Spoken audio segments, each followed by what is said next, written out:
In a small, foggy town, the locals whispered tales of an ancient cemetery on the outskirts of the woods.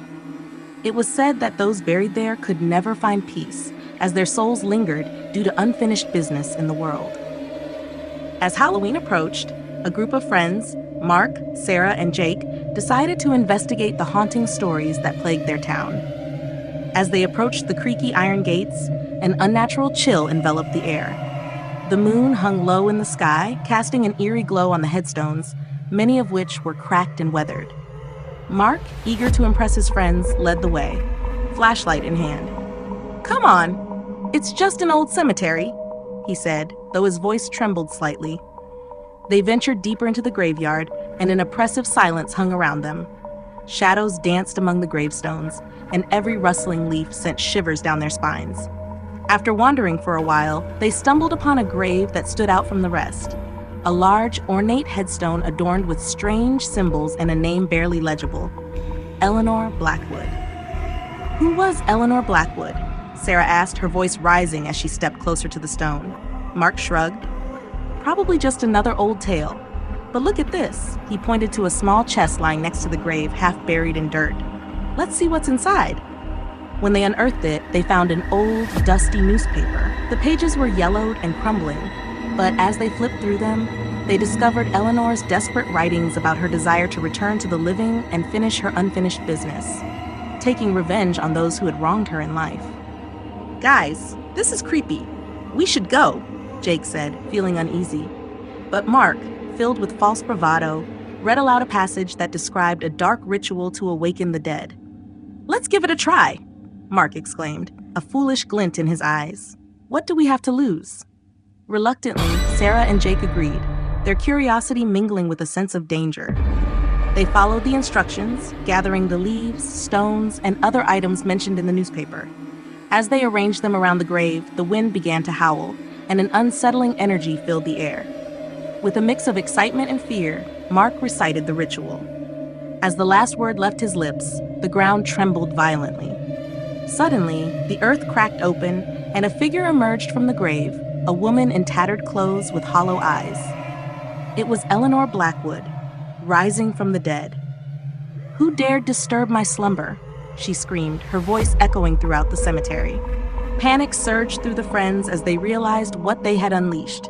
Mark tried to run, but Eleanor grabbed him with a bony hand, and in an instant, the flesh of his hand was torn, revealing the bone beneath. He screamed and fell to the ground, while Eleanor stared at him with a wicked grin. "You cannot escape the fate that awaits you. The dead will have their revenge," Eleanor shouted. As the night darkened, the ground began to shake again, and more graves opened. Shadows of the dead rose, their faces twisted in rage and sorrow. The cemetery came alive with the wails of restless spirits, all demanding retribution. Jake, realizing the horror unfolding, grabbed the newspaper and shouted, "We have to reverse this. There must be a way." As he scanned the pages, Eleanor's laughter echoed around them. "You think you can send me back? You've set me free, and now you will pay the price." In a desperate attempt, Sarah read another incantation from the newspaper, her voice shaking. "By the power of the living, I command you to return." The spirits hesitated and twisted, but Eleanor let out a furious scream, and the ground shook violently. "You cannot send me back!" At the moment when it seemed all hope was lost, a blinding light erupted from the newspaper, engulfing the cemetery. The spirits recoiled, and with one final wail, Eleanor was pulled back into her grave as the earth swallowed her once more. Silence fell over the ground, and the fog lifted as the friends gasped for breath. As Mark lay on the ground, horrified at his injured hand, he realized that the torn flesh would never heal properly, leaving him with a haunting reminder of the terror they had unleashed. They raced towards the cemetery exit, vowing never to return. But as they reached the edge of the forest, they heard a voice in the wind, "Unfinished business never dies." Jason had never heard the name of the abandoned school until that day. Hidden deep within the woods on the outskirts of town, it was surrounded by legends and whispers of dark things.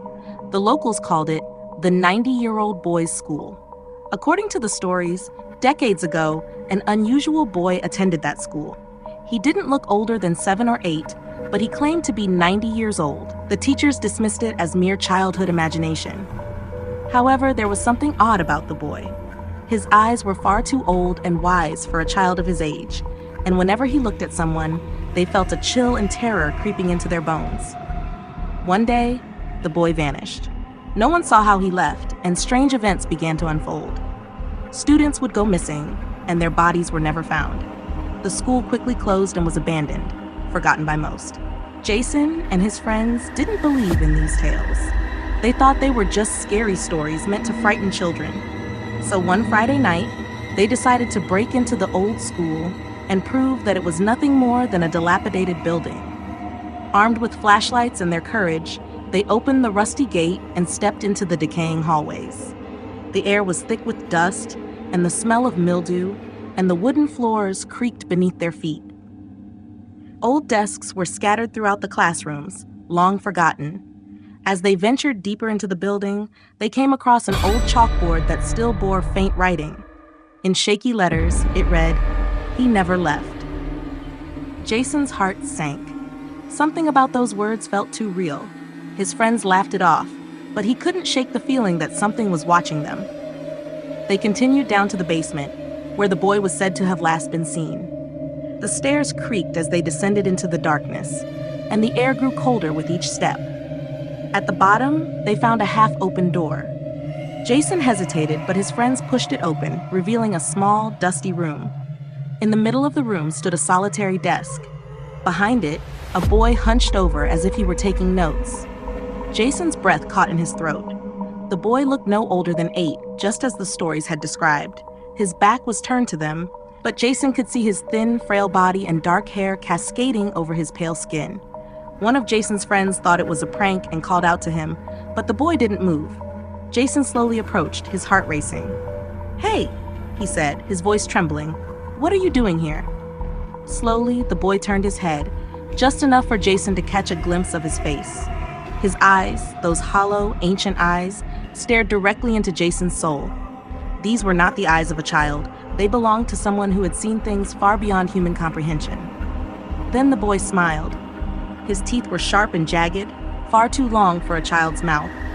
In a voice that sounded as if it hadn't been used in years, he said, "I'm still learning." Jason froze, unable to move. The air around him felt heavy, suffocating him. His friends began to scream and rushed up the stairs, but Jason couldn't follow. His eyes were locked onto the boy, who was now standing up from the desk and walking toward him, that terrifying smile never leaving his face.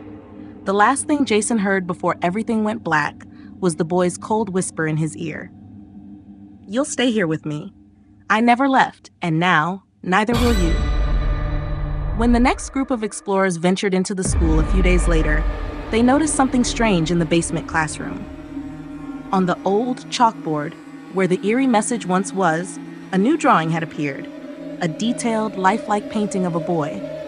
It didn't take long for one of them to recognize it. The figure on the chalkboard was Jason, his face twisted in terror, his eyes wide as if he was screaming for help. His hands were pressed against the surface of the board, as though he was trying to push his way out. The lines of the chalk seemed to shimmer, almost too real for something so old. No matter how long they stared, Jason never moved, except for his eyes, which seemed to follow them as they ran from the room, leaving him forever trapped on the chalkboard, a silent, eternal witness to the horror that awaited anyone who dared to return. In a quiet town, a group of friends stumbled upon an abandoned house rumored to have a dark past. The locals spoke of strange noises emanating from the basement and eerie shadows flickering in the windows. Intrigued by the tales, they decided to explore the house one stormy evening. As they entered, the musty air filled their lungs, and the floorboards creaked beneath their feet. The living room was filled with old furniture covered in dust, but the basement door caught their attention. It was ajar, revealing a staircase that led down into darkness. "Let's check it out," suggested Ryan, the bravest of the group. Hesitatingly, the others agreed, and they slowly made their way down the stairs, the sound of their footsteps echoing ominously. Once in the basement, they were greeted by a chilling sight. The room was dimly lit, with a single bulb hanging from the ceiling, swinging slightly as if disturbed by an unseen presence. In the corner of the room stood a large, rusty chest, its lid partially open. A shiver ran down their spines. "What do you think is inside?" Emily asked, her voice trembling. "Only one way to find out," Ryan replied, moving toward the chest. As he approached, they all noticed something glinting inside. With a grunt, he lifted the lid fully, revealing a pair of old, heavy handcuffs resting atop a collection of dusty old photographs. "Handcuffs? What's this all about?" Ryan lifted them, turning them in his hands. The metal was cold and unyielding, and they felt an inexplicable weight in their presence. Suddenly, the basement door slammed shut, and the sound echoed like thunder. The friends jumped, their hearts racing. "Was that you?" Jason shouted, looking around frantically. They rushed back to the door, but it wouldn't budge. Panic began to set in. "Let me try," Emily said, pushing against it with all her strength. As they struggled, the room grew colder and shadows began to swirl around them. Then they heard it, a low, chilling laugh echoing from the far corner of the basement. Turning slowly, they saw a figure emerging from the darkness. A tall, gaunt man with hollow eyes stood by the chest, his lips curled into a sinister grin. "You shouldn't have come here," he hissed. "I've been waiting for company." Ryan gripped the handcuffs tightly, realizing they might be their only defense. "What do you want?" he demanded, trying to sound brave. "Only to play a little game," the man replied, stepping closer. "I've lost my last guests, but I have room for more." The friends backed away, their eyes darting around for an escape. But the basement seemed to shift, the walls closing in on them.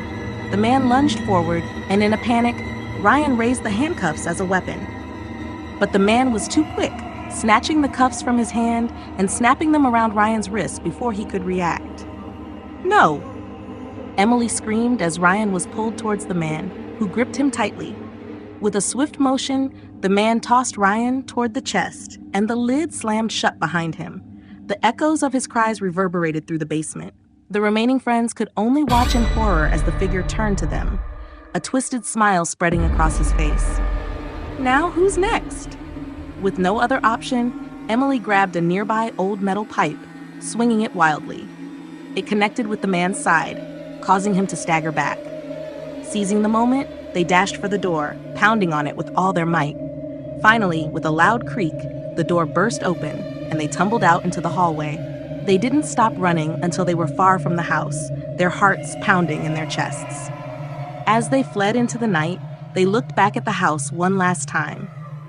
The basement lights flickered ominously, and the shadow of the man appeared in the window, grinning at them.